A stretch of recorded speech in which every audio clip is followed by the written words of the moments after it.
40 दिन की पूजा, भांग धतूर का प्रसाद, प्रसन्न हो जाएंगे दक्षेश्वर महादेव। जी हाँ, भोले हैं ही इतने दानी कि अगर किसी ने सच्चे मन से कर ली उनकी पूजा तो बन जाते हैं सारे बिगड़े काम।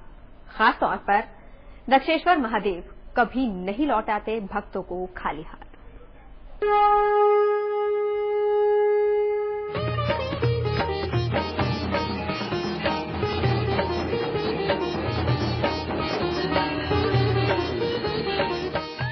बम बम भोले का जयकारा।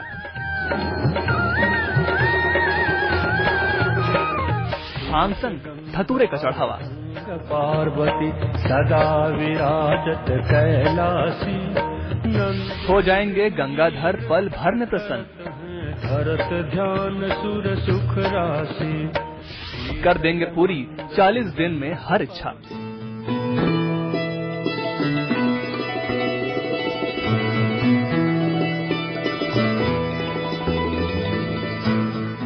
मोक्षदायिनी गंगा की पवित्र लहरें, जिनके स्पर्श मात्र से तर जाता है जीवन और मिलती है समस्त पाप कर्मों से मुक्ति। शिव की जटाओं से निकली इसी गंगा में स्नान कर भक्त भोलेनाथ के दुर्लभ दरबार में पहुंचते हैं।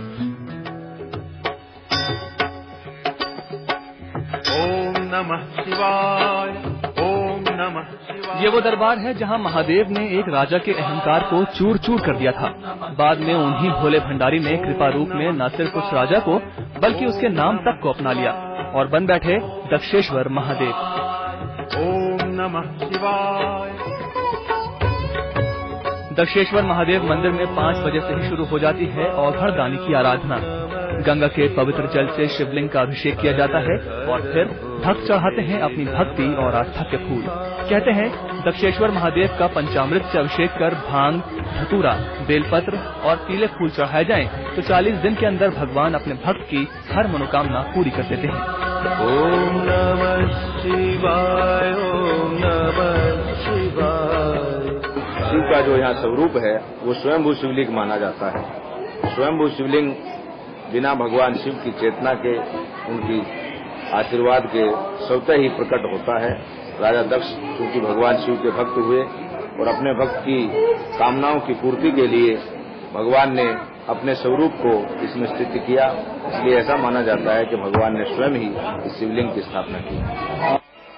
दक्षेश्वर महादेव की आराधना के विधान में पूजा के समय भोले बम बम का नाद करना भी अतिशुभ माना जाता है। कहते हैं कि शिव को अपनी ये स्तुति बहुत प्रिय है और इसीलिए भक्त भोले बम बम बोलकर भोलेनाथ का आह्वान करते हैं और उनसे अपनी विनती सुनने की गुहार करते हैं।